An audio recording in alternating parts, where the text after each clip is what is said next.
Halo semuanya, terima kasih sudah datang ke channel aku. Hari ini aku akan membahas tentang postpartum depression atau depresi pasca melahirkan. Disclaimer dulu ya, aku di sini bukan tim medis, aku bukan ahli atau profesional, aku hanya orang awam, dimana juga aku merasakannya. Dan aku mau berbagi kalian berdasarkan sumber yang terpercaya yang udah aku baca.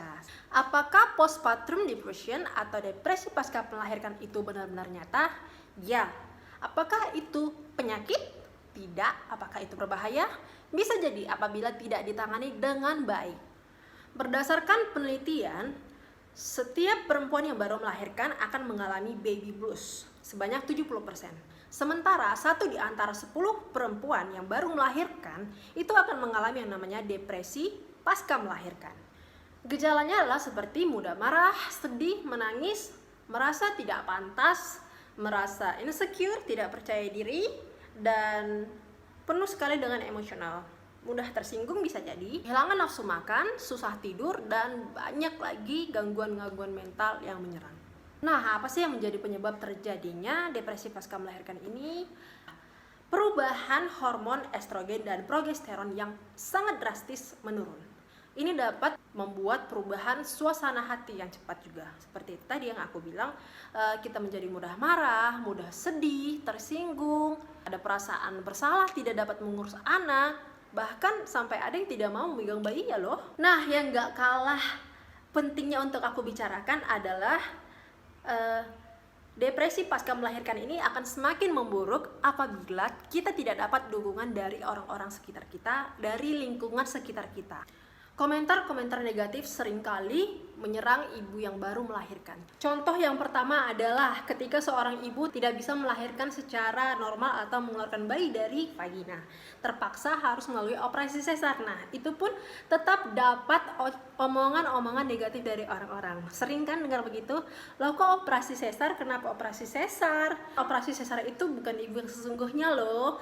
Apakah ada data mengatakan bahwa seorang ibu yang melahirkan sesar itu bukan ibu sebenarnya? Kamu mengandung 9 bulan aja, itu apa gitu? Apakah itu bukan perjuangan? Tapi kenapa malah dipermasalahkan cara lahirnya? Kita kan nggak tahu kenapa dia itu operasi cara sesar. Bisa saja karena kesehatannya, karena kondisi janinnya yang tidak memungkinkan. Jadi semua itu ada alasannya.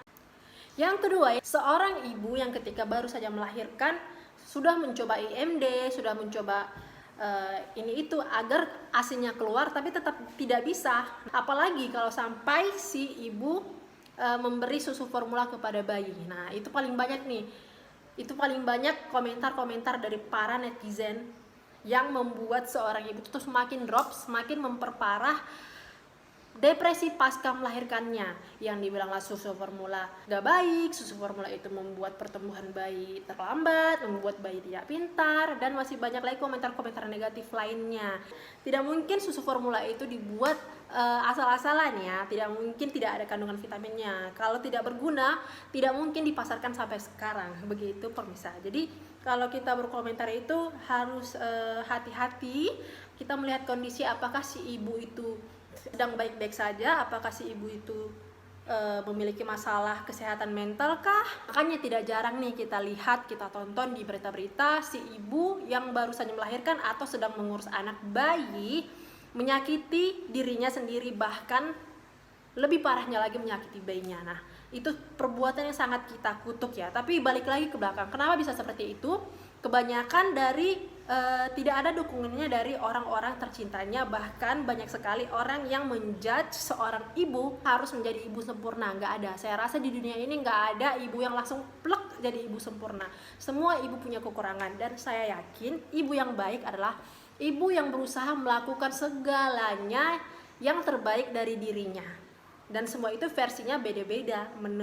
Itu pasti disesuaikan dengan kondisinya, kondisi keuangan, kondisi kesehatan, dan masih banyak alasan-alasan lain kenapa si ibu memilih untuk misalnya operasi sesar, misalnya memberi susu formula, atau masih banyak hal lainnya. Jadi yang lebih saya tekankan di video ini adalah kenapa seorang ibu itu bisa terkena postpartum depression atau depresi pasca melahirkan. Jadi tidak hanya dari fisik, hormonnya yang menurun drastis, tapi lebih kepada faktor dukungan oleh keluarga si ibu sendiri. Keadaan itu diperparah dengan adanya komentar-komentar negatif dari kiri kanan, semua yang mengharapkan boleh menasehati, boleh memberi saran, tapi yang membangun, yang kata-katanya mungkin boleh dipilih kata-kata yang positif ya. Jadi si ibu pun bisa semangat gitu mengurus anaknya. Karena anak yang sehat, anak yang baik itu hanya bisa dirawat oleh ibu yang sehat juga. Bagaimana ibu supaya sehat secara mental dan secara fisik, tentunya nggak hanya dari dirinya sendiri yang ngasih semangat, tapi dukungan dari orang-orang sekitarnya. Sekian video dari saya, semoga bermanfaat bagi kamu yang sedang menonton. Terima kasih.